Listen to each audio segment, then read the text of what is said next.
del Veneto con servizi ma anche CNA sono qui presenti il dottor Toscani come presidente di Conservizi Veneto, ma anche Paolo Ruggero, che è al tempo stesso amministratore delegato di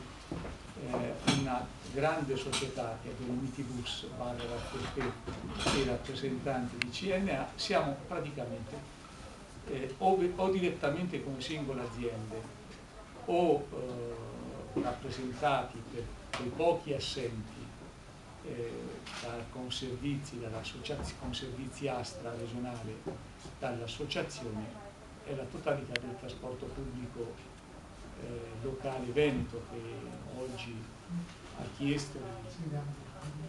trasferire all'opinione pubblica una volta di più tramite il vostro lavoro alcune considerazioni che noi teniamo assolutamente importanti in un momento come questo.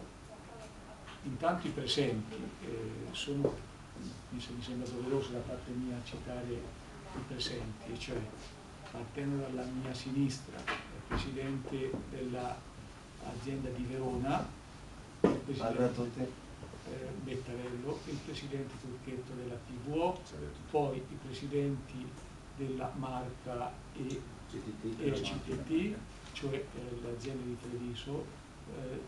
Toto De Viero, presidente e amministratore delegato della Dolomiti Bus,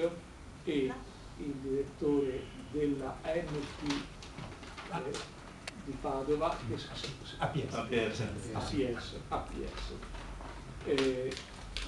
Le poche altre aziende che certo, scusate, e poi c'è, non ho dimenticato nessuna, però fate avanti anche tu, perché sennò poi sono pochissime le assenze, ma perché ognuno fa dei lavori anche nell'altra zona. Gli argomenti tra di loro concatenati, anche se due sono strettissimamente connessi e un terzo è a margine di questa considerazione che facciamo oggi, sono i finanziamenti per il trasporto pubblico locale in Veneto, i ritardati accrediti da parte della Regione di quanto noi spendiamo mensilmente, direi quotidianamente, sulla base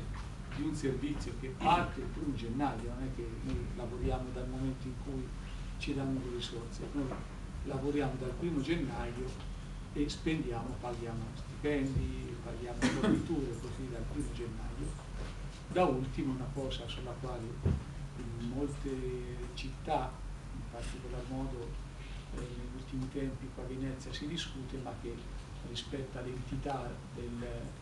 dell'importanza delle cose di cui parlavamo prima è una cosa di terza minoranza, tanto più c'è la valutazione obbligatoria o meno dei titoli di viaggio. Su questi tre argomenti abbiamo sentito l'esigenza di rappresentare coralmente, come aziende venete, la situazione che c'è nella nostra regione, oltre che nelle nostre città e territori.